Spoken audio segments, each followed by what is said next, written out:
Notes from the Upper West Side, a novel by Dan Wrench.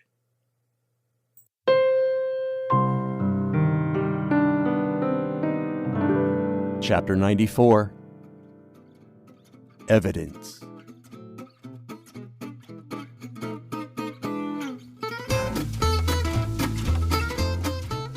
So Cammy hated me, Fern hated me, and now these 8 guys hated me. I looked in the mirror. I was like a paunchy Narcissus trying to see his reflection in the entrails of just shot duck. When I start thinking these kinds of thoughts, it means I have to see Jessica. I called her up after me and Kurt hung up and got her voicemail because it was Sunday night. I pressed pound to page her. Emergency!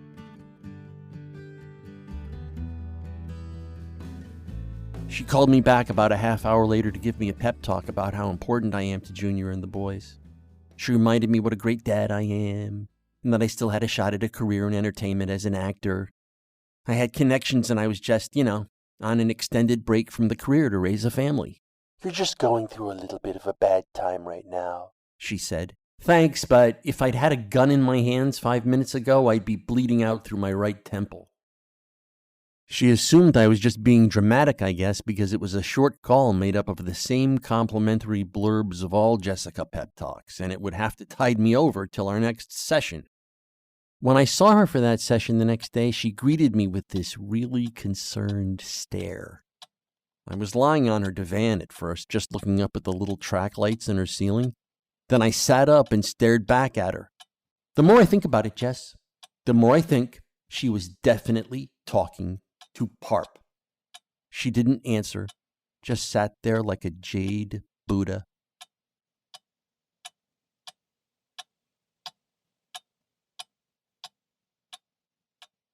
Shit! I cried and put my face in my hands. What is your evidence for this belief? How do you know this is not just your fear speaking? She asked. It can't be both. Focus on the evidence. What is your evidence? The Hollywood hard-on thing. How else do I explain that? Common terminology, probably. You've simply never heard it before. Have you ever called it a Hollywood hard-on? Do you know anyone who has? No, but I have no experience with stagecraft.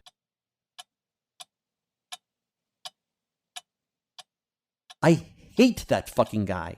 So, she shook her head. Have you had Tony Parp on your mind all weekend?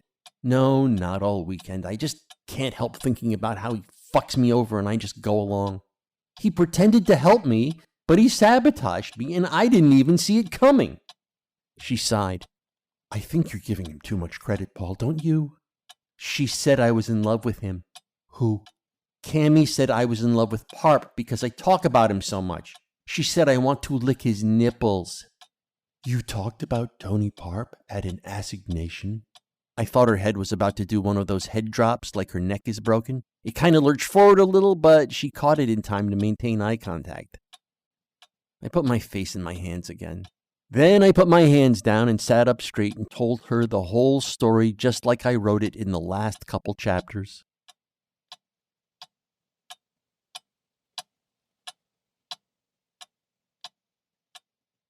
Well, she said, I don't think it means you love him, certainly not. It seems clear to me that Cameron was trying to goad you. But it does mean there's something about him that you can't get past. He's a spaz. He doesn't deserve to live in an apartment in the big city. He has no kids, no wife, nobody he can make a real life with. He's pathetic. But he goes around pretending the universe is on his team, like he's the star of the movie, and the screenwriters will get him out of any jam he might get into. He's a four-toed sloth. You know that? He's deformed. And chicks call him on the phone to talk about my skinny arms. You don't know that, she said. Without evidence, you have to assume that women calling Tony Parp to talk about you is just a story you've invented to torment yourself. And I have to ask why you need to torture yourself. I'd like you to ask yourself that question and try to dig the answer out. It isn't me, I insisted. It's Parp. Why do you think it's important for people to know Tony has a minor deformity no one can see? So they'll stop being taken in by him. He has everybody fooled. People like me, we have all our toes, and guys like Parp think we're chumps. I'm pretty sure he was fucking that Belinda chick, and she has a boyfriend.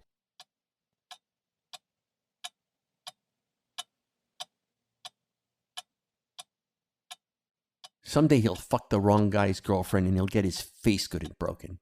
What makes you think he was having sex with Belinda? I couldn't explain it. I just kind of shook my head. And if he was, why would it bother you? She asked. Is it what we've talked about, how you tend to think of all women as yours, so that a woman having sex with another man is a personal insult to you? Like she's being disloyal? Because she has a boyfriend. Don't you get it?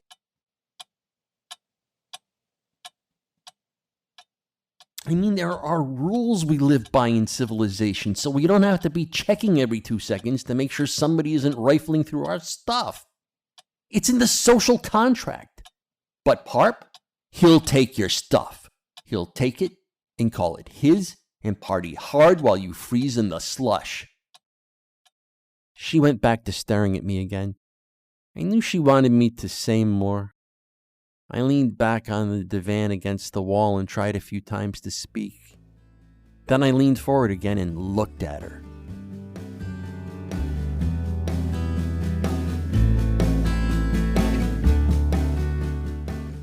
Notes from the Upper West Side is a work of fiction. The people depicted in this work do not exist. Notes from the Upper West Side, copyright 2022, by Dan Reg.